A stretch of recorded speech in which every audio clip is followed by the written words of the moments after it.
Hi, I'm Zach Lehman, and this is my final project presentation. So, the problem statement for this web app is essentially that there's a lot of bias in the news nowadays, and I've seen people get so into one side or the other that they will essentially believe anything that is said by either side. The goal of this web application I've created is not to prove either side right or wrong.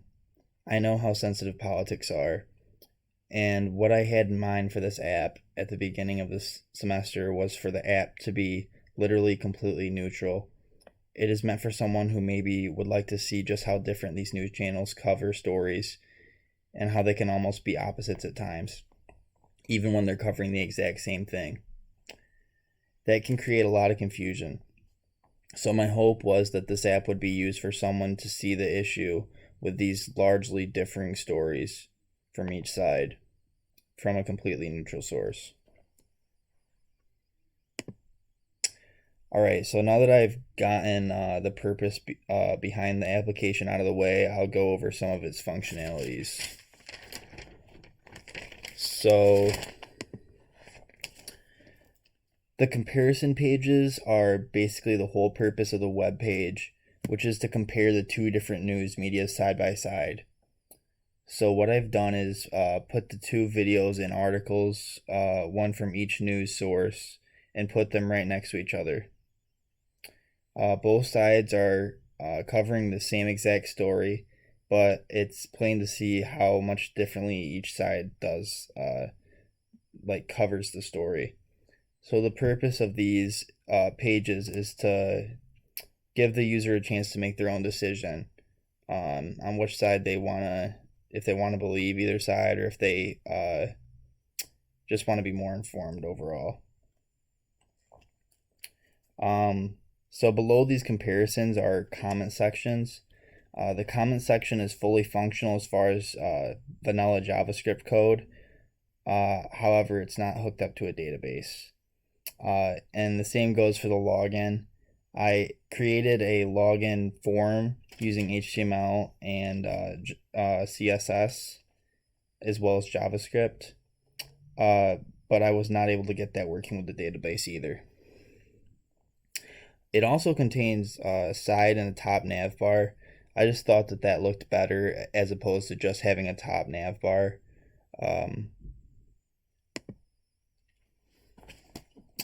So I use VS Code for my application. I also, of course, used HTML, CSS, and JavaScript. I also use Express and Node.js for hosting my application.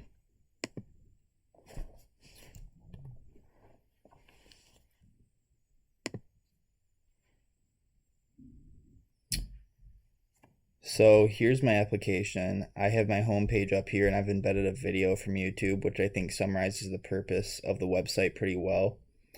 On my home page, I also have a top and side nav bar.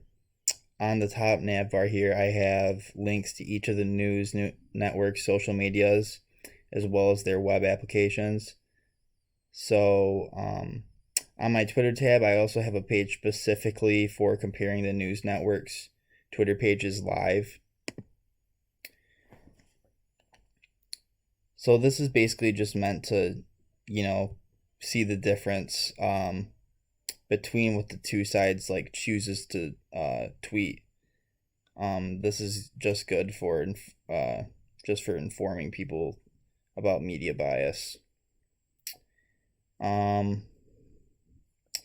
So I also have on the side nav bar some just topics that are fairly recent and articles, small parts of articles as well as videos from each side of the aisle, and they're covering the same exact thing, yet the coverage is wildly different.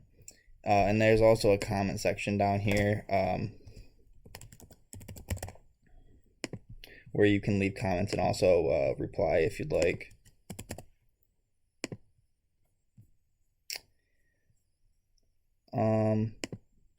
I also did create the form for login and sign up. However, I couldn't get them set up with the database, so that's not working. Um, Now we can go over my directory.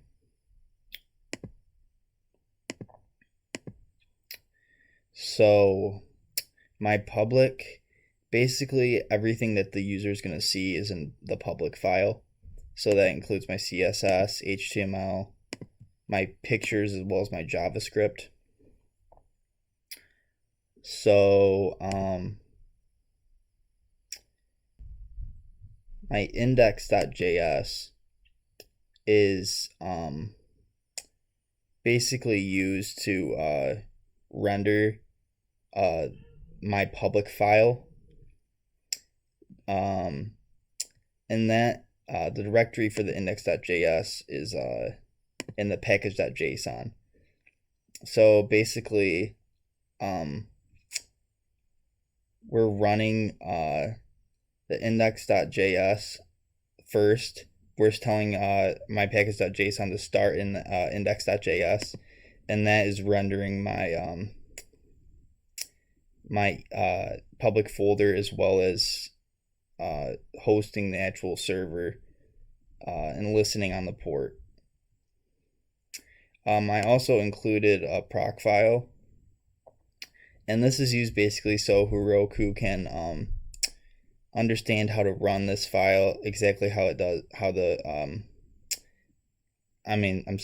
run this web app, exactly how it does, exactly how it runs in my local server.